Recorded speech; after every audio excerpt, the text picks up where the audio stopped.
사무엘상 14장이고요.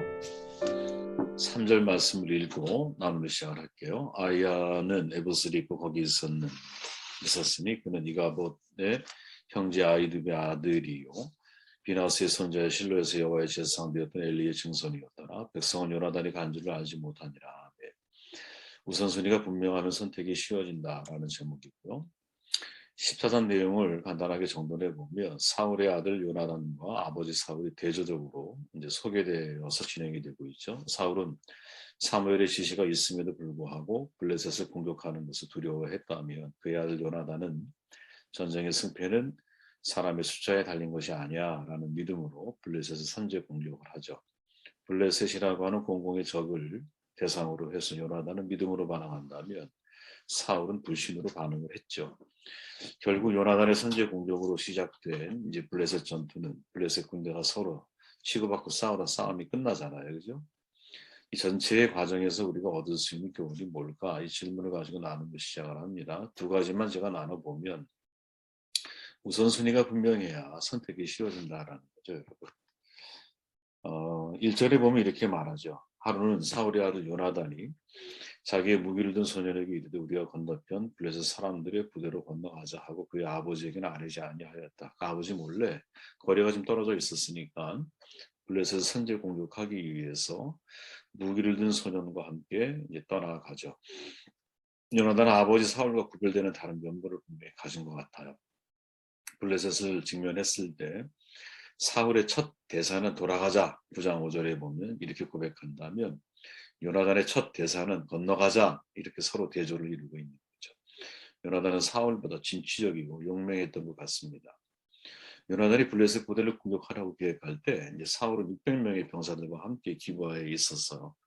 원래 전체 다 합치면 3,000명이었잖아. 나머지는 다 고향으로 돌려보냈는데 블레셋이 마병하고 기병하고 뭐 몇만 명이 막 모이는 것을 보고 사람들이 다 이제 탈영을 한 거죠, 쉽게 말하면. 그리고 남은 병사가 사울 곁에 원래 2,000명이 있었는데 600명만 남아 있는 거죠, 그죠?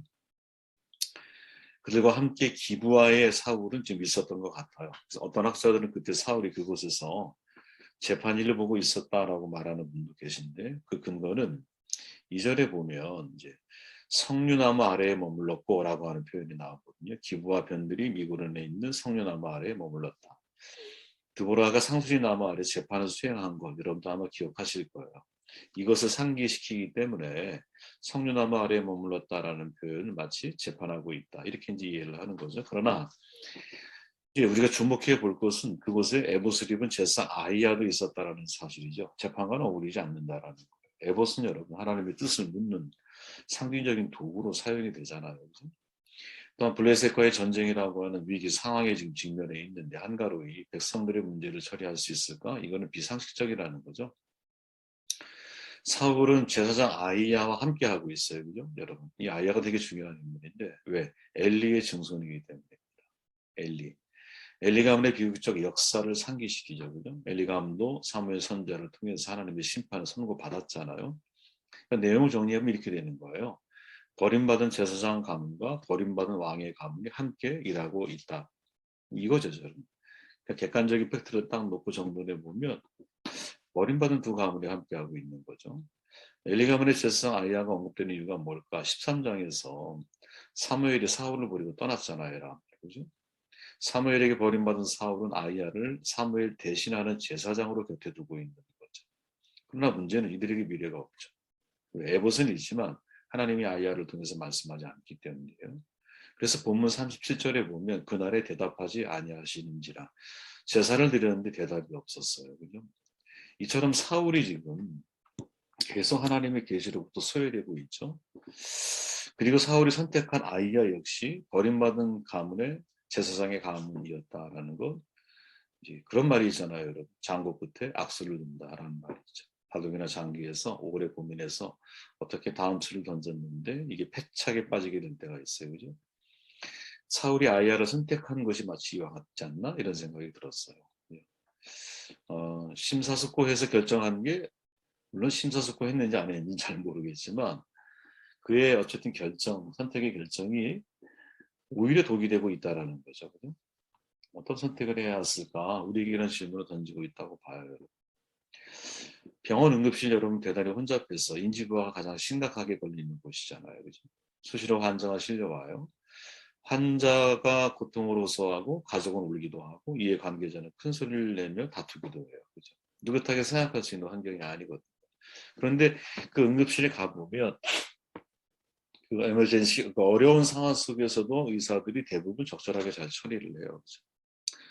이유가 뭘까? 판단을 내릴 때 여러분 원리 기반의 인지 전략을 사용하기보다 사례 기반의 인지 전략을 사용하기 때문이다. 이렇게 이제 이야기를 하거든요. 이게 제 말이 아니라 스위스의 바질 대학에서 심사숙고가 어떤 때는 독이 되고 어떤 때는 이게 유익이 되느냐, 약이 되느냐 이것을 연구를 했어요. 여러 가지 시험을 통해. 그중에 한 예가 병원 응급실을 가지고 이야기를 하는 거예요. 이런 말이죠. 사례 기반의 판단을 잘 내리려면 숙련이 필요하잖아요. 응급실 같은 경우는 여러분 어떤 생각을 심사숙고를 해야 하는 물론 그런 케이스도 있겠지만 워낙 사람들이 수시로 환자가 왔다 갔다 하고 더더욱이 혼잡하고 여기저기 소란스럽고 생각할 여유가 없다라는 거죠. 이럴 때는 어떻게 해야 되느냐. 사례에 대한 기반이 축적이 되어 있어서 사례에 훈련된 반응을 가지고 인지, 판단, 내가 판단하고 결정을 해야 한다라는 거죠.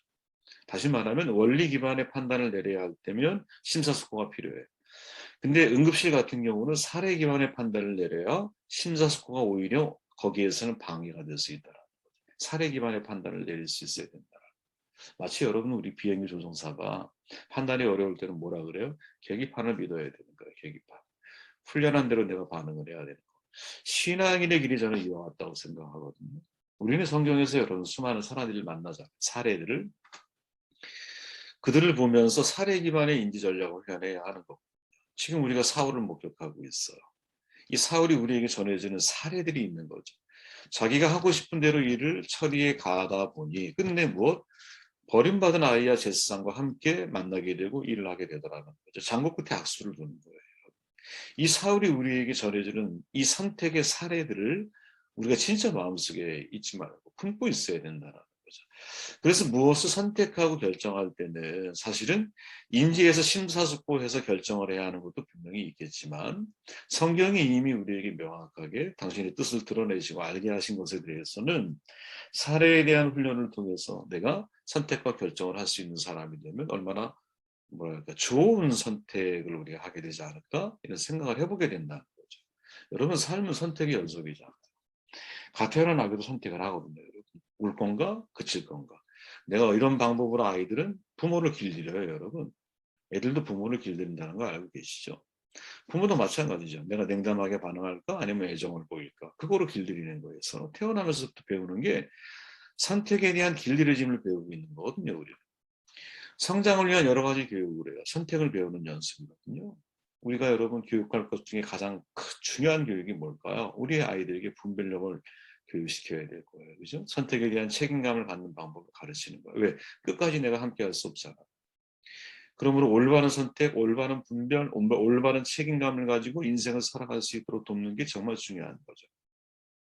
선택권을 갖는다라는 것은 독립성을 갖는다라는 거. 누가 사람이 저도 그렇죠. 여러분도 마찬가지. 이래가 저래가 하면 모두 싫어요. 자유의지로 내가 선택을 했을 때 만족감, 책임감이 높아지는 거예요. 똑같은 대학을 가요. 부모의 강요를 하면 불편한 거예요. 나의 선택이었다면 만족도가 완전히 다른 거예요. 그런데 문제는 선택의 기회가 많잖아요. 근데 많을수록 과연 이게 좋은 걸까? 저는 이걸 생각해 볼 필요가 분명히 있다. 내가 선택할 준비가 되어 있지 않은 사람들에게 선택에 대한 지식도 없는 상황에서 선택의 기회가 주어진다면 이건 오히려 여러분 혼란스러움을 만들어갈 수 있다는 거지. 제 생각에. 그죠? 도홍찬 교수라는 분이 선택의 심리학이라고 하는 책 속에서 여러분 탁월한 선택의 노하우를 소개하거든요. 여러 가지 한 10여 가지가 나오는데 그중에 두 가지 인상적인 내용이 저한테 이제 각인이 되어 있어요. 두 가지가 뭐냐? 목표를 명확하게 하면 선택이 쉬워요.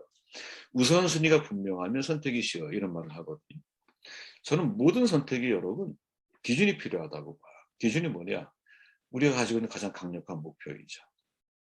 그죠? 내가 금메달을 따겠다고 마음에 결정이 된 사람은 여러분 다른 데 한눈을 돌릴 기회가 없는 거예요. 선택이 분명한 거예요. 야, 놀아야 돼? 쉬어야 돼? 아니면 공부해야 돼? 아니면 열심히 해야 돼? 이런 선택의 순간에 내가 해야 할 목표가 분명한 사람은 그 목표를 위해서 다른 것들은 내가 포기할 수 있는 힘을 갖추는 거죠. 두 번째가 뭐냐? 우선순위가 분명하면 선택이 쉽다. 100% 동의하거든요.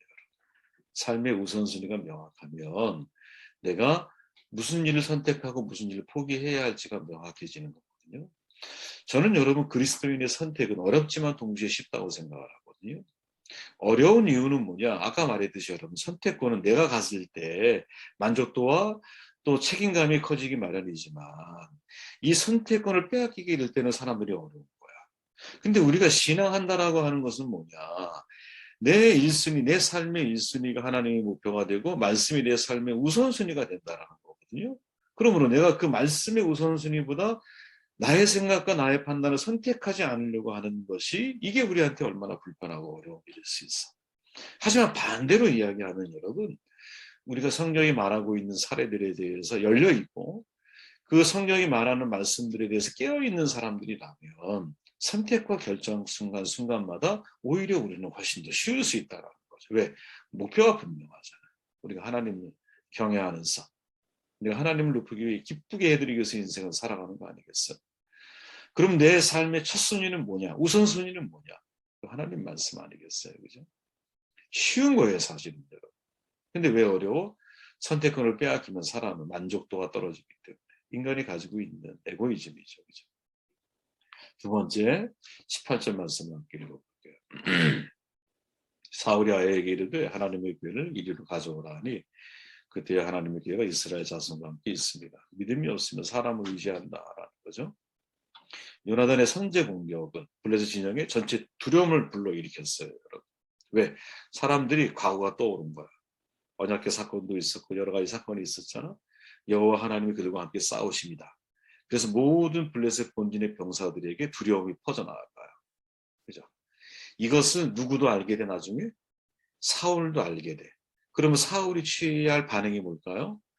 이렇게 시작이 되고 블레셋 본진에서 두려움이 퍼져나가고 있을 때는 당연히 아들이 지금 그 일을 선봉장에 섰으니까 요나단의 편이 돼서 빨리 군사를 일으켜서 그들을 지원해야 하는 게 상식적이잖아요, 여러분.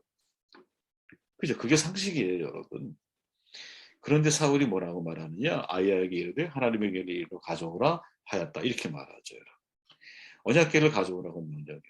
짚고 넘어가야 할 사항이 있거든요, 여러분. 이거 언약궤를 언약궤로 여러분들이 이해하면 상당히 위험한 생각이에요. 이제 왜냐하면 여호와의 궤는 블레셋에 돌아온 이후에 기랏 여야림이 머물러 있었거든요. 언제까지? 다윗 때까지. 따라서 지금 사울과 블레셋이 대치하고 있는 때 그 언약궤가 기브아에 있었다라는 사실이 이해가 안 되는 거예요. 이게 첫 번째 문제예요. 두 번째는 뭐냐? 70인역에 따르면 여러분 70인 뭐요?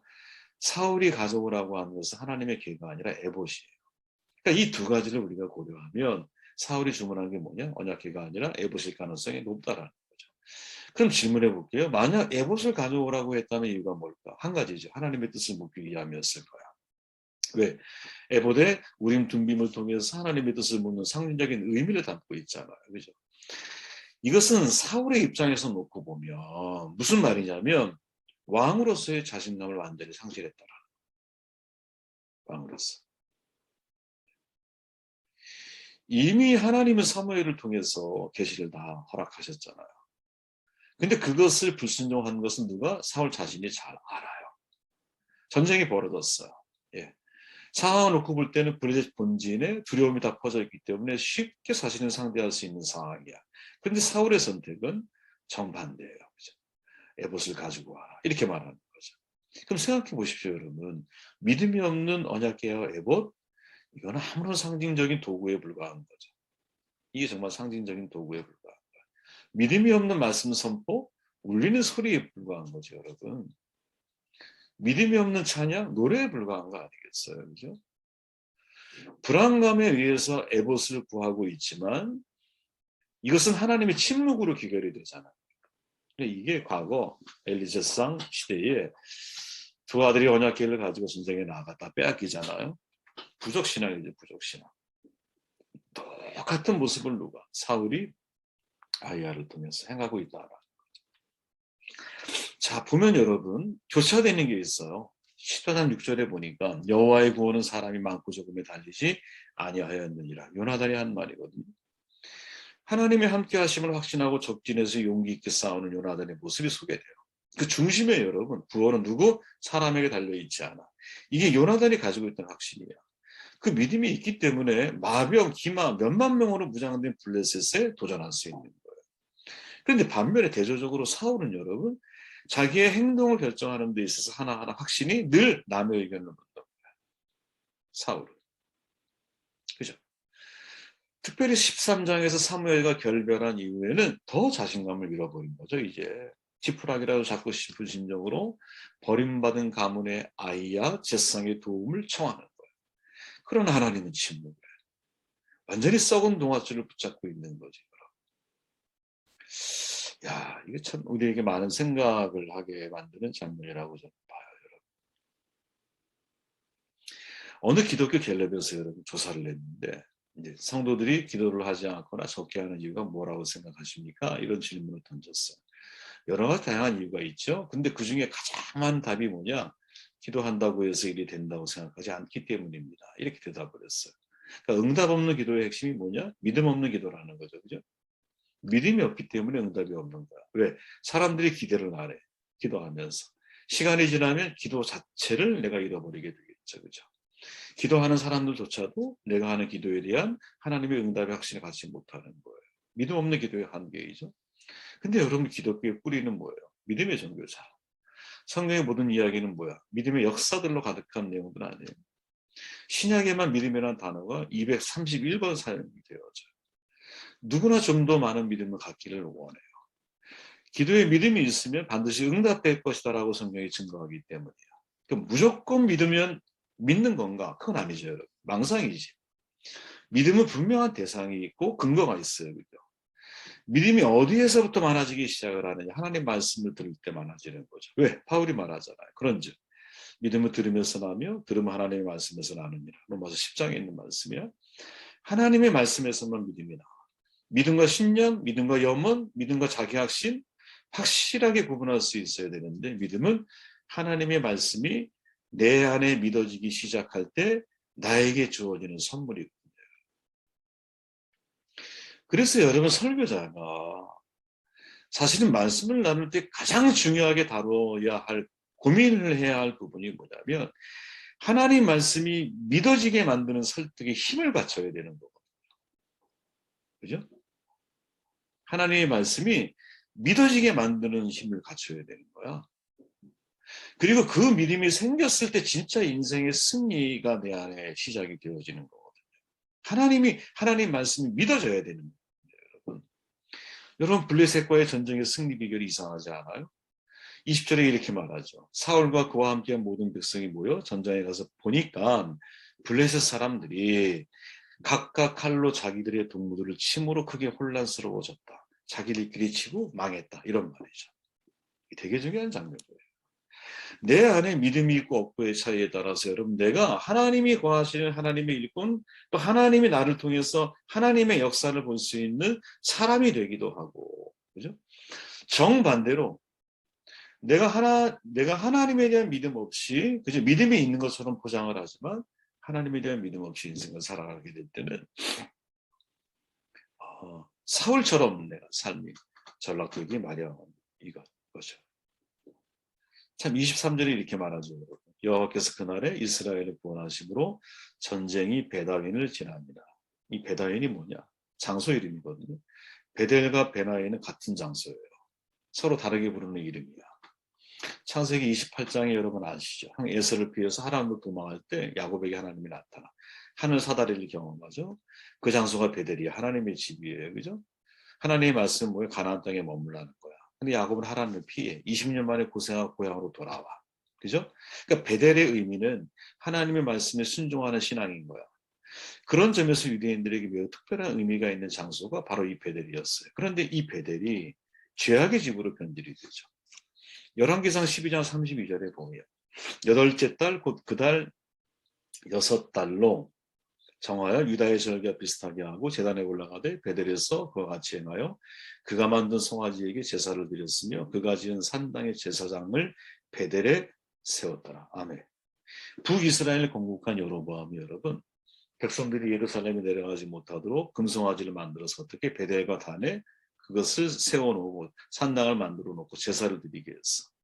그래서 베델은 하나님의 집이 되지만 아웬 그죠? 아웬이라고 하는 이 말은 여러분 허무, 공허, 죽음을 뜻하는 거야. 다시 말하면 하나님의 집이 여러분 우상의 집으로 바뀌고 생명의 집이 여러분 공허의 집, 죽음의 집으로 바뀌고요. 여러분 가치가 있었던 집이 충만함이 있었던 집이 허무와 공허로 바뀌어버리는 거죠. 그게 어디에서 같은 장소 베델에서 일어나고 있다는 거야. 그러니까 우리에게 만약에 적용하면 그런 거죠. 여러분 우리가 여러분 하나님의 성전이 될 수도 있고요. 우상의 집이 될 수도 있는 거야. 무엇을 전제로? 내가 믿음으로 요나단처럼 반응하는가? 믿음 없이 사울처럼 반응하는가에 따라서 내가 하나님을 만나는 하나님의 성전이 되기도 하고 우상을 숭배하는 우상의 집이 되기도 하는 것이죠. 베델과 베다에는 같은 장소라는 거죠. 우리가 마찬가지인 거죠. 내 안에 하나님에 대한 내가 믿음과 신뢰, 말씀에 대한 순종의 신앙이 있는가? 이것에 따라 베델이 되기도 하고 내 안에 정반대로 하나님 말씀에 대한 신뢰와 믿음이 없이 내 스스로 나의 생각과 의지를 따라서 인생을 살아가려고 할 때는 내 인생이 배당으로 바뀌는 거예요. 이 두 가지를 여러분들이 한번 잘 생각하고 여러분들의 삶에 적용하는 하루가 되시기를 바랍니다.